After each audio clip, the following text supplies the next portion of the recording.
Bonjour, je suis Victor, votre professeur DigiSchool en sciences économiques et sociales. Aujourd'hui, une vidéo sur les taux de change et les taux directeurs.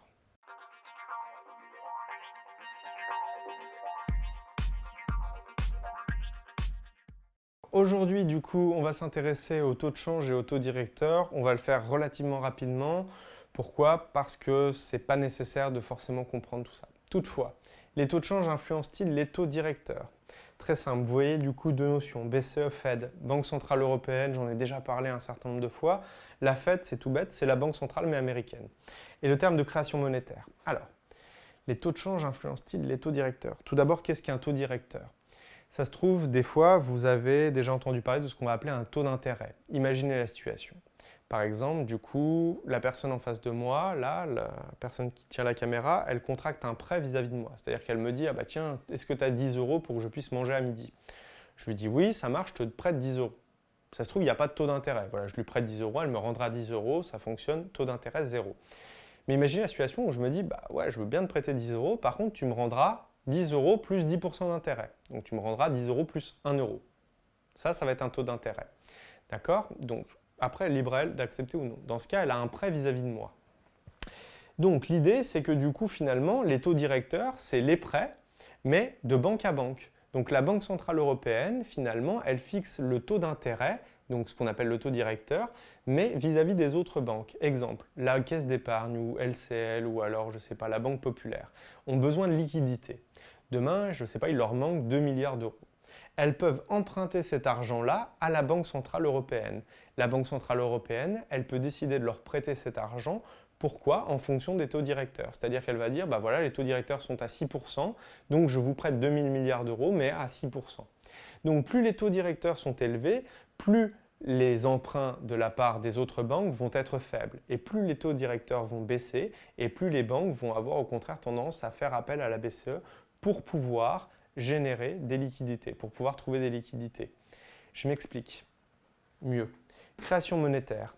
Bah, c'est tout bête, imaginez demain les taux directeurs diminuent, ils sont peut-être à 2 ou 3%.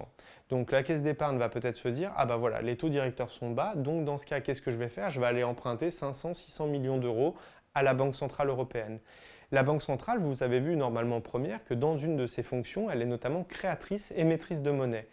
Qu'est-ce que ça signifie? Tout simplement, ça va signifier que la Banque Centrale, elle va créer 600 millions d'euros de monnaie qui vont rentrer en circulation sur le marché économique.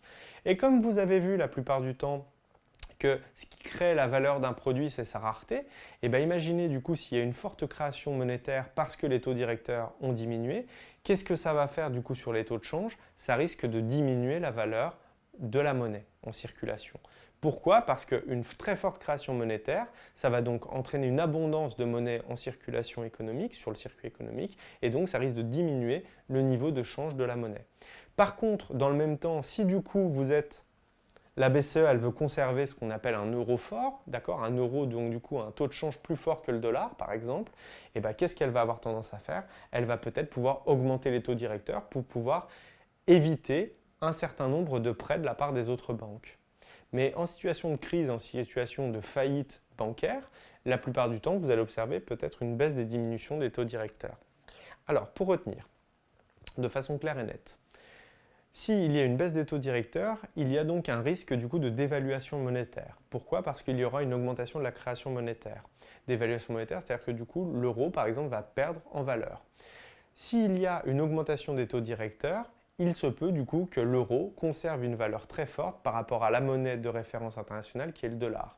Donc, si par exemple, et je finirai là-dessus, s'il y a une augmentation de la valeur, une appréciation de la monnaie, ça peut être un avantage pour les entreprises qui sont dans une situation où elles font venir des produits de l'étranger, donc dans une situation où elles exportent, où elles importent, pardon.